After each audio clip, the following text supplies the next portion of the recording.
இளைஞர்கள்லாம் இப்ப வந்து விஜய் பக்கம் போயிடுவாங்க. நீங்க நாம் தமிழருக்கு ஓட்டு போடுறவங்க பாத்தீங்கன்னா, ஒரு எலக்ஷன் போடுவாங்க. மேக்ஸிமம் 2 எலக்ஷன் போடுவாங்க. அதுக்கப்புறம் போயிடுவாங்க.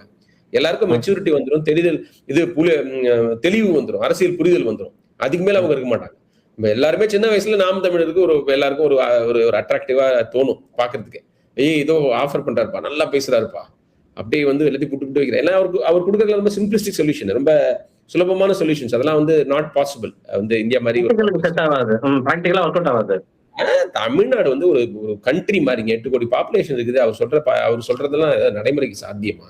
சும்மா அவர் ம். வந்து அவர் பேசுறது ஒன் ஆஃப் தி கிரேட்டஸ்ட் ஆரேட்டர்ஸ்ங்க. என்ன பொறுத்தவரைக்கும் அண்ணா, கருணாநிதி இந்த மாரி பெரிய பெரிய பேச்சாளர்கள் இருந்த நம்ம மாநிலத்துல ஒரு அவுட்ஸ்டாண்டிங் ஸ்பீக்கர். அதாவது அவர் வந்து ஒரு ஒரு நடிகர்னே சொல்லலாம். நீங்க வந்து ஒரு மேடையே ஒரு ஒரு ஒரு ஒரு அத வந்து ஒரு நாடக ஃபயரா வச்சிருப்பாரு. அதெல்லாம் அதுலலாம் பக்கத்துல யாரும் போ முடியாது. ஒரு 1